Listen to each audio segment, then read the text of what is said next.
구약성경 884페이지 10편 108편 1절에서 5절 말씀까지를 제가 봉독을 하겠습니다.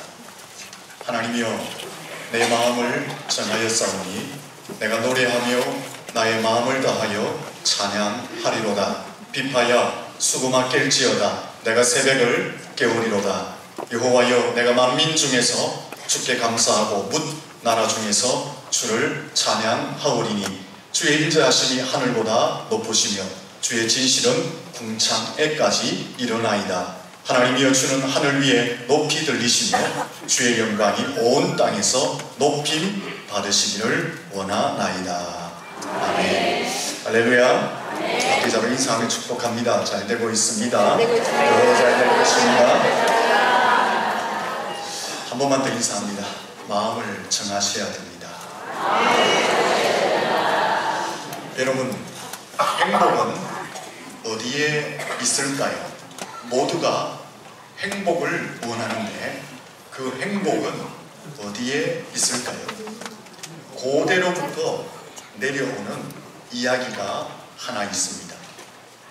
행복을 찾는 자만이 누릴 수 있도록 은밀한 곳에 감추어 두라라는 창조주의 명령이 있었습니다. 그래서 천사들이 긴급 회의를 하였습니다. 행복을 가장 깊은 바닷속에 감추어 두자라는 주장이 나왔고, 아니 가장 높은 산 꼭대기에다가 감추어 주자라는 주장이 나왔습니다. 하지만 사람들은 탐욕과 야망이 많기 때문에 쉽게 그 행복을 찾아낼 것이다 라는 이야기가 나와서 그 두 안이 무산되어져 버렸습니다. 한 천사가 이렇게 주장합니다. 행복을 사람의 마음에 넣어둡시다. 왜냐하면 인간은 욕심 때문에 자기의 마음을 살피지 않습니다. 그러므로 행복을 마음에다가 숨겨두면 됩니다. 이 주장이 아주 설득력이 있어서, 그래, 행복은 마음에 숨겨두기로 결정을 했다는 이야기가 있습니다. 인간은 마음먹기에, 인생은 마음먹기에 달렸다라는 말이 있습니다. 마음먹기에 따라서 삶의 태도가 달라지고 삶의 질이 달라진다라는 것입니다. 아무리 큰 시련과 어려움이 있어도 마음을 어떻게 정하느냐에 따라서 계속 고통과 슬픔에 빠질 수 있지만, 또 마음을 어떻게 정하느냐에 따라서 그 모든 것을 극복하고 이기고 승리하는 삶을 살 수 있게 되기도 한다라는 것입니다. 그러므로 흔들리지 않는 굳은 마음을 가지는 것은 인생에 있어서 너무나 중요한 것입니다. 사람의 마음은 정원을 가꾸는 것과 같다라는 말도 있습니다. 정원은 가꾸면 가꿀수록 아름답게 가꾸어지게 됩니다. 하지만 정원을 버려두면 거친 들판처럼 되어버립니다. 쓸모없는 잡초와 엉겅퀴가 나서 정원을 버리게 되는 것입니다. 사람의 마음도 같다라는 것입니다. 마음을 가꾸면 가꿀수록 아름답고 행복한 삶을 살아갈 수 있지만, 마음을 버려두면 거칠고 황폐하여서 인생을 망치게 된다라는 것입니다. 톨스토이는 사람의 마음은 가장 치열한 전쟁터다 이런 말을 했습니다. 시기와 미움과 질투와 원망과 불안과 초조와 근심과 열등감, 패배감, 이런 것이 마음속에 끊임없이 일어나서 극렬한 전쟁을 일으킨다라는 것입니다. 그래서 잠언 4장 23절에서는 이런 말씀을 하셨습니다. 모든 지킬 만한 것 중에 더욱 내 마음을 지키라. 생명의 권한이 여기에서 남이니라. 자마의 말씀을 보니까 그냥 마음을 지키라 하지 않고 모든 지킬 만한 것 중에 더욱 내 마음을 지키라, 더욱 지키라, 이렇게 말씀하고 있습니다. 우리가 지켜야 할 것들이 얼마나 많습니까? 그것들 중에 가장 우선적으로, 가장 힘을 기울여서, 가장 신경 써서 지켜야 할 것이 있는데 그것이 마음이다 라고 말씀하고 있는 것입니다. 왜 마음을 더욱 지키라고 합니까? 마음에서 생명의 권한이 나오기 때문에 그렇습니다. 생명의 권한이다 라는 것은 기쁨과 감사, 담대함과 열정, 평안과 행복을 말합니다. 삶에 힘을 주는, 삶에 가장 필요한 에너지를 말하는 것입니다. 이 모든 것이 마음에서부터 나오기 때문에 성경은 내 마음을 더욱 지키라, 그렇게 말씀하고 있는 것입니다. 오늘 본문에도 보면 마음을 굳게 정한 사람, 마음을 잘 지킨 한 사람을 소개하고 있습니다. 다윗입니다. 다윗은 하나님 앞에서 마음을 정하였습니다. 자기의 마음을 잘 지켰습니다. 우리 옆 사람에게 한번 인사하겠습니다. 마음을 잘 지킵시다. 날씨가 많이 덥죠? 그래서 조금 지쳐있는 듯 보입니다. 다시 한번 인사합니다. 마음에서 에너지가 나옵니다. 마음에 좋은 자세를 가지고 말씀을 사모하시면 더 큰 은혜가 있을 줄로 믿습니다. 첫째로 다윗은 어떤 마음을 정하였느냐? 하나님 앞에 찬양하는 삶을 살겠다, 이렇게 마음을 정합니다. 1절을 같이 한번 읽어보겠습니다. 시작. 하나님이여 내 마음을 정하였사오니 내가 노래하며 나의 마음을 다하여 찬양하리로다. 아멘. 다윗이 하나님 앞에 찬양하기를 마음으로 정하였는데 1절 끝에 보면 나의 마음을 다하여 찬양하겠다, 이렇게 말합니다. 여기 마음을 다하여 찬양한다라는 것은 온 힘과 정성을 다하여 최선을 다해 찬양한다라는 것입니다. 온 힘과 정성을 다한다라는 것은 내 뜻, 내 열정, 내 사랑, 내 진심, 내 재능, 내 삶을 담아서 하나님 앞에 최선의 찬양을 드린다, 이런 의미를 가지고 있는 것입니다. 우리가 이런 찬양을 부를 때에 내 마음을 다하고 내 온 힘과 정성을 다하여 최선을 다해 찬양을 드리면은 부르는 자도 듣는 자도 은혜가 충만하게 임하게 될 줄로 믿습니다. 이런 찬양은 하나님의 보호자를 움직이게 되고 하나님의 보호자가 움직여주면 살아계신 하나님이 그 찬양 가운데 임재할 줄로 믿습니다. 목사님, 찬양을 부를 때 다 마음으로, 온 힘으로, 정성으로 최선을 다해서 부르지 대충 부르는 사람이 어디 있습니까? 아닙니다. 많은 성도들이 대부분의 경우에 찬양을 부를 때에 대충 부르고 있는 것이 현실입니다. 여러분, 노래방 가보셨습니까? 다 한 번도 안 갔습니까? 내만 갔습니까? 그럼? 노래방 다 가보셨을 거예요. 노래방 가서 뭐 부릅니까? 찬송가 부른다. 아무도 없죠. 유행가 부르잖아요.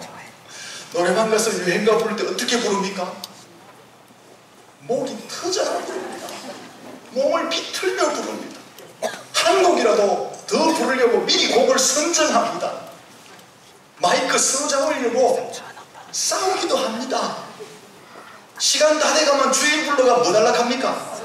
보너스 한 곡 더 주세요. 애굴복걸을 합니다. 근데 겨울 와서 찬송할 때 어떻게 하십니까? 대충 부르시고 억지로 부르시고 생각 없이 부릅니다. 3절쯤 되면 지겹습니다. 4절쯤 되면 짜증까지 납니다. 누가 4절까지 1절만 읽기. 목사님 찬송할 때 1절만 합시다. 속으로 이런 마음이 들 수도 있다는 것입니다. 그러니까 입을 달싹 여러분, 이런 찬양의 모습 속에 마음이 담겨있다? 우리 이런 찬양 속에 온 힘과 정성이 깃들여져 있다라고 말할 수가 있겠느냐라는 것입니다. 하나님의 영광을 높이는 찬양을 부르는데 대충 불렀어야 되겠습니까? 대충 부르는 그곳에 피차간의 은혜가 있고 대충 부르는 그곳에 하나님의 영광의 임재가 있겠느냐라는 것입니다. 사랑하는 성도, 우리가 마음을 담을 때에, 온 힘과 정성을 담을 때에 하나님의 은혜와 임재가 풍성할 줄로 믿습니다. 다윗은 내 마음으로 온 힘을 다해, 온 정성을 다해 최선의 찬양을 하나님께 드리겠다라고 마음을 정하였다라는 것입니다. 여러분들도 마음으로 찬양하기를 하나님 앞에 결단할 수 있기를 주의 이름으로 축원합니다. 이런 찬양은 마음으로 온 힘과 정성을 다해 드리는 찬양은 엄청난 위력을 발휘하게 됩니다. 사무엘상 16장 23절에 보면 사울 왕이 악신에게 사로잡혀서 괴롭힘을 당합니다. 그때 다윗이 가서 수금을 타며 찬양할 때에 악신이 떠나가고 이 사울 왕의 육체와 마음이 시원함을 얻고 고침을 받았다라고 말씀하고 있는 것입니다. 찬양 가운데 악한 영이 떠나가는 역사가 있는 줄로 믿습니다. 찬양 가운데 인간의 육체와 마음이 시원케 되고 고침을 받는 역사가 일어나는 줄로 믿습니다. 역대하 20장에 보면 모압, 암몬, 마온 민족이 연합을 하여 유다 나라를 공격합니다. 당시 유다왕 여호사밧은 이 연합군을 대항할 능력이 없었습니다. 힘이 없었습니다. 방도가 없었습니다. 그래서 오직 주님만 바라봅니다. 주님만 바라보면서 전쟁터에 나가는 군대 앞에 누구를 세웁니까? 노래하는 자를 택하고 거룩한 옷을 입혀서 군대 앞에 앞장서 나가게 합니다. 그러면서 찬양을 부르게 합니다. 어떤 찬양요? 여호와께 감사하세, 그 인자하심이 영원하미로다. 여호와께 감사하세, 그 인자하심이 영원하미로다. 군대 앞에서 찬양대를 세워 찬양하며 전쟁터로 내어보내었습니다. 그 찬양을 하나님이 들으시고 복병을 두시고 연합군을 치게 하심으로 대승을 거두게 한 줄로 믿습니다. 언제 하나님이 역사하셨느냐? 노래하는 사람들이 거룩한 옷을 입고 하나님을 향해서 찬양할 때에 하나님이 역사해 주신 줄로 믿습니다. 찬양은 모든 삶의 현장에서 대적하는 대적들을 이기게 하는 능력이 있는 줄로 믿습니다. 사도행전 16장에 보면 바울과 실라가 감옥에 갇힙니다. 복음을 전하다가 예수님 때문에 감옥에 갇힙니다. 바울과 실라는 실망하지 않습니다. 기도하며 찬양을 하나님께 올려드리고 찬양할 때에 갑자기 지진이 나 옥토가 흔들리고 옥문이 열리고 자기를 묶어두었던 창고가 열려지게 됩니다. 이 일로 말미암아 바울은 감옥에서 나오게 되고 자기를 지키던 간수장과 간수의 가족들이 구원받는 역사가 일어나게 된 것입니다. 찬양은 우리를 묶고 있는 죄악의 쇠사슬을 끌어주는 능력이 있는 줄로 믿습니다. 우리의 삶을 억압하고 있는 모든 것을 자유케 하는 능력이 찬양 속에 있는 줄로 믿습니다. 그러므로 우리가 찬양을 부를 때는 마음으로 불러야 됩니다. 온 힘과 정성을 다해 최선을 다해 찬양을 해야 하는 것입니다. 그 찬양 속에 하나님의 은혜와 영광의 임재가 함께하게 되는 것입니다. 유행가 불러야 됩니까? 안 불러야 됩니까? 네? 제가 불러라 했잖아요. 우리가 유행가 안 부르면서 할 수는 없어요. 그죠? 유행가는 부르긴 불러야 되는데 좀 줄이시고, 지금부터는 뭘 많이 부르겠다 작정하면 됩니까? 유행가 말고 찬양 많이 부르겠다. 왜 유행가도 구수한 거 많습니다. 하지만 그런 유행가는 결국 마음을 짓누릅니다. 마음을 힘들게 우울하게 만듭니다. 찬양은 은혜와 하나님의 영광의 임재를 경험하게 하는 줄로 믿습니다. 둘째로 다윗은 무엇을 마음으로 정하느냐? 새벽을 깨우겠다라고 마음에 정합니다. 2절 말씀을 같이 한번 읽어보겠습니다. 시작. 비파야 수고마 깰지어다 내가 새벽을 깨우리로다. 아멘. 재밌지만 의미가 담긴 이야기를 하나 하겠습니다. 어느 교회 목사님이 남자 성도를 불러서 서리 집사로 임명할 테니까 교회에 좀 충성하십시오 부탁을 했습니다. 근데 이 남자 성도님이 이렇게 대답합니다. 목사님, 나는요 야행성이라서 밤늦게까지는 잠 안 자고 버틸 수 있는데 새벽에는 죽어도 못 깹니다. 서리 집사가 되면 그래도 새벽 기도는 해야 되잖아요. 나 새벽에 못 일어요. 새벽 기도 하지 마라 카마. 서리 집사님 할게요. 목사님이 어이구 뭐 밤에 늦게 자고 새벽에 죽어도 못 일어난다는데 어떻게 새벽 기도 하겠습니까?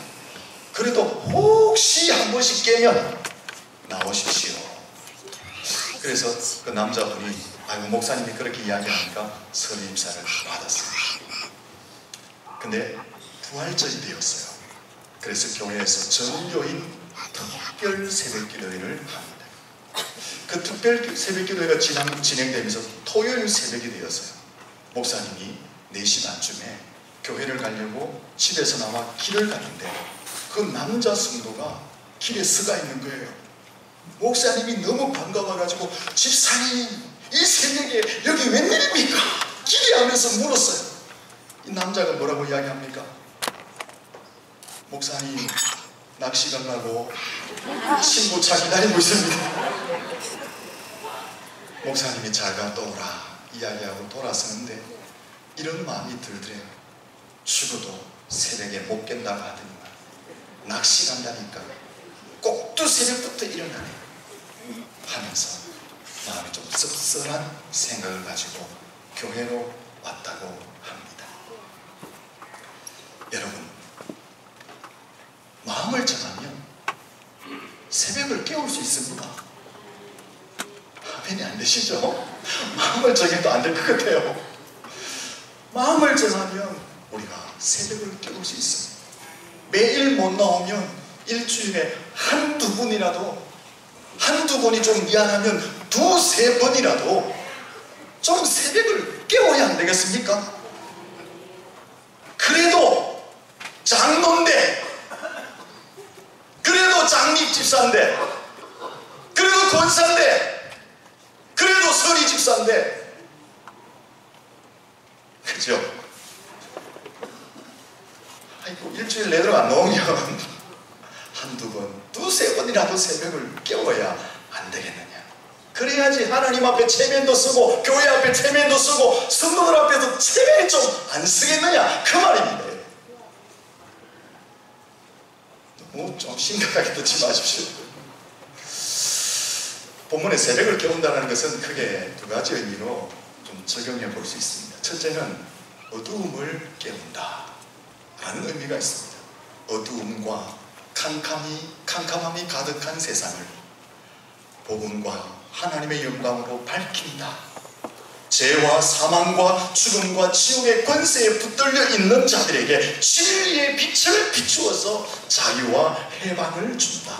악함과 더러움과 추악함에 붙들려 있는 것들을 십자가의 능력으로 고치고 새롭게 하고 새 역사를 열어간다. 어두움을 깨운다. 이런 의미가 있습니다. 두 번째는 새벽 첫 시간 기도함으로 하루 일과를 하나님께 맡겨드리고 하나님과 동행한다. 이런 의미가 있습니다. 6절에 보면 다윗의 기도가 기록되어 있습니다. 주께서 사랑하시는 자들을 건지시기 위하여 우리에게 응답하사 오른손으로 구원하소서. 다윗은 새벽마다 하나님 응답해 주십시오. 하나님 구원해 주십시오 이렇게 기도하며 하루를 시작했다라는 것입니다. 사실 다윗은 어린 시절부터 목동 시절부터 이런 새벽에 일어나서 하루를 하나님과 함께 시작한 것을 보게 되는 것입니다. 여러분, 성도가 새벽을 깨워야지 먼저 자신이 삽니다. 새벽을 깨워야지 자신의 가정이 삽니다. 새벽을 깨워야지 교회가 살아나게 되는 것입니다. 새벽을 깨워야지 사회와 민족이 살아나게 되는 것입니다. 새벽을 깨울 때에 어두운 세상을 밝혀낼 수 있게 되는 것입니다. 가정에서 가장이 깨어야지 그 가정이 깨어날 수 있는 것입니다. 교회에서 지도자들이 깨어 있어야지 그 교회가 깨어 있게 되는 것입니다. 이 시대에 교회가 깨어 있어야지 세상을 깨울 수가 있게 되는 것입니다. 주석학자 베이컨은 위대한 사역자들은 누구나 아침 일찍이 일어나는 사람들이다 그렇게 말했습니다. 시편 45편 46편 5절에 보면 하나님은 새벽에 도우신다 이렇게 말했습니다. 여러분, 우리가 마지막 때를 살아가잖아요. 깊은 영적인 잠에 빠져있지 마시고 깨어나셔야 됩니다. 성도가 먼저 깨어나야지 자신이 살고 가정이 살고 교회가 깨어나야지 사회가 살고 민족이 살게 되는 것입니다. 오늘 마음에 좀 정하십시오. 내가 새벽을 깨우겠다. 우리 옆 사람에게 내 정한 마음을 한번 이야기합니다. 새벽을 깨우겠습니다. 소리가 억수로 젖네요. 제가 말했잖아요. 한 번 아니면 두 번 해도 좋아요, 여러분. 두 번 하다가 또 안 되면 세 번, 네 번 또 나오시고 하셔야 돼요. 다윗이 세 번째 정한 것은 하나님 앞에 감사의 삶을 정하겠다고 마음으로 정합니다. 3절 말씀을 같이 한번 읽어보겠습니다. 시작. 여호와여, 내가 만민 중에서 주께 감사하고 문 나라 중에서 주를 찬양하오리니. 아멘. 이 말씀은 어떤 환경, 어떤 형편에 있든지 항상 감사하겠다라는 다윗의 표현입니다. 3절을 자세히 보시면 다윗이 감사하는데 어디에서? 여호와여, 내가 만민 중에서 라는 것은 사람 앞에서 하나님께서 내게 베푸신 은혜에 대해서 내가 시인하고 선포하고 표현하겠다는 것입니다. 다윗이 지금 감사하겠다라고 마음을 정하였는데 하나님께만, 자기 혼자만 그 감사를 표현하는 것이 아니라 사람들에게 하나님이 내게 베푸신 감사와 인자하심에 대해서 내가 시인하겠다, 내가 선언하겠다, 표현하겠다라고 지금 작정하고 있는 것입니다. 감사는 하나님 앞에서도 해야 하지만 감사는 사람 앞에서도 선포하고 표현하는 것이 감사이다 라는 것입니다. 적극적인 사고방식을 세상에 알린 노먼 빈센트 필 박사의 예화입니다. 하루는 기차를 타고 여행을 하는데 자기 앞에 한 부부가 앉게 되었어요. 마주보잖아요. 근데 앞에 있는 부부의 부인이 앉자마자 불평하기 시작하는 거예요. 좌석은 불편하다, 시트가 지저분하다, 청소도 제대로 안 됐다, 승무원은 너무 불친절하다, 칙칙하다, 냄새나다, 아이고 기차가 이쁘고, 그렇게 늘 불평하대요. 근데 시간이 좀 지났어요. 그러다 보니까 서로 얼굴 보고 있으니까 서로 소개하게 되었어요. 그쪽 남편이 먼저 자기를 소개합니다. 저는 변호사입니다. 사람들을 내가 잘 도와주고 있습니다. 그러면서 자기 아내를 소개하는데 우리 아내는 제조업 종사자입니다. 이렇게 소개했어요. 이 필 박사님이 궁금하잖아요. 아이고 아내분이 제조업을 하신다고요? 무슨 제조업을 하십니까? 물었습니다. 그때 그 남편이 웃으면서 불평을 만들어내는 제조업자입니다. 매사에 불평을 만듭니다. 매사에 원망합니다. 그래서 제가 별명을 지었습니다. 뭐라고요? 불평 제조업자. 여러분은 어떤 제조업자입니까? 불평 제조업자입니까? 감사 제조업자입니까? 감사 제조업자가 되시기를 축원합니다. 4절에 보시면 하나님께서 우리에게 베푸신 인자가 어떻다고 합니까? 하늘보다 높으시다고 말합니다. 주의 진실하심이 우리를 향해서 하나님이 베푸신 신실하심과 성실하심은 궁창에 이른다고 말씀하고 있는 것입니다. 우리가 이 사랑, 이 은혜 때문에 살아가고 있는 줄로 믿습니다. 우리가 하나님의 사랑과 은혜를 안다면 좀 어렵고 힘들다고 해서 좀 내 마음에 안 맞는다고 해서 불평을 제조하는 불평 제조업자가 되어서는 안 된다라는 것입니다. 불평을 제조하면 우리 인생 가운데도 불통함이 오게 되는 것입니다. 하지만 감사를 만들어내면 우리 가운데 인통하고 불통하는 역사가 있을 줄로 믿습니다. 감사는 수증기와 같다고 했잖아요. 햇볕이 물에 쫙 비치면 그 물은 수증기가 돼서 하늘로 올라갑니다. 그러면 구름이 됩니다. 구름이 모아지면 큰 물이 되어서 이 땅에 비를 내려주게 되는 것입니다. 우리 인생 가운데 하나님이 베푸신 감사를 올려드리면 그것은 축복의 소낙비가 돼요. 우리에게 다시 임할 줄로 믿습니다. 스펄전 목사님이 이런 말을 했잖아요. 촛불을 보고 감사하니까 하나님이 전등불을 주시고, 전등불을 보고 감사하니까 하나님이 달빛을 주시고, 달빛을 보고 감사하니까 하나님이 햇볕을 주시고, 햇볕을 보고 감사하니까 하나님이 천국을 주시더라라고 스펄전이 고백을 했습니다.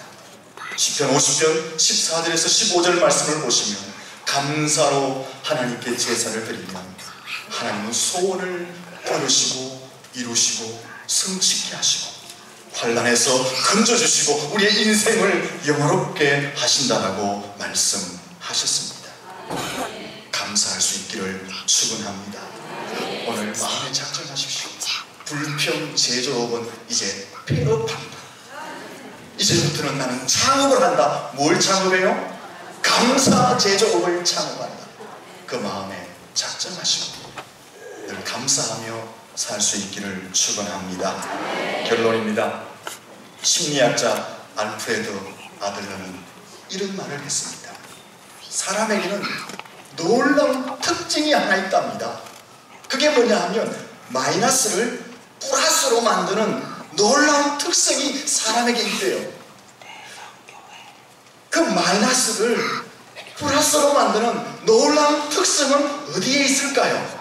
사람의 마음에 있다라는 것입니다. 마음을 어떻게 먹느냐에 따라서 마이너스는 플러스가 될 수 있다라는 것입니다. 반대로 말하면 마음을 잘못 먹으면 플러스 인생이 마이너스가 될 수 있다라는 것입니다. 여러분의 행복은 어디에 있습니까? 마음에 있습니다. 생명의 권한이 어디에서 나옵니까? 마음에 있습니다. 우리의 삶의 힘과 능력을 주는 에너지는 어디에서 나옵니까? 마음에서 나옵니다. 그러므로 우리는 마음을 잘 지켜야 합니다. 어떻게 하면 우리의 마음을 잘 지킬 수가 있겠습니까? 오늘 다윗이 오늘 보여주었습니다. 다윗은 찬양하기로 마음에 결정합니다. 새벽에 일어나서 새벽을 깨우기로 마음에 결정합니다. 늘 감사하는 삶을 살기로 그는 마음에 결정을 합니다. 바로 이것입니다. 우리의 마음을 어떻게 지킬 수 있느냐? 내가 지킨다라고 말했다고 내 마음이 지키는 것이 아니라 내가 앞으로 찬양하겠습니다. 내가 기도하겠습니다. 내가 감사하겠습니다. 이 마음에 결심을 하고 그렇게 살아가면 우리의 마음은 지켜지게 되는 것입니다. 우리의 마음이 지켜지면 행복의 자리로 나아가게 될 줄로 믿습니다. 더 큰 믿음과 은혜의 자리로 나아가게 될 줄로 믿습니다. 우리의 마음을 지키기만 하면 하나님께로 더 가까이 나아가게 될 줄로 믿습니다. 무엇보다 더 지켜야 할 것은 우리의 마음입니다. 사랑스러운 찬양과 기도와 감사함으로 여러분의 마음을 지키시고 그 마음을 통해서 하나님을 만나시고 풍성한 은혜와 행복한 삶을 사시길 예수님 이름으로 축원합니다. 기도하겠습니다.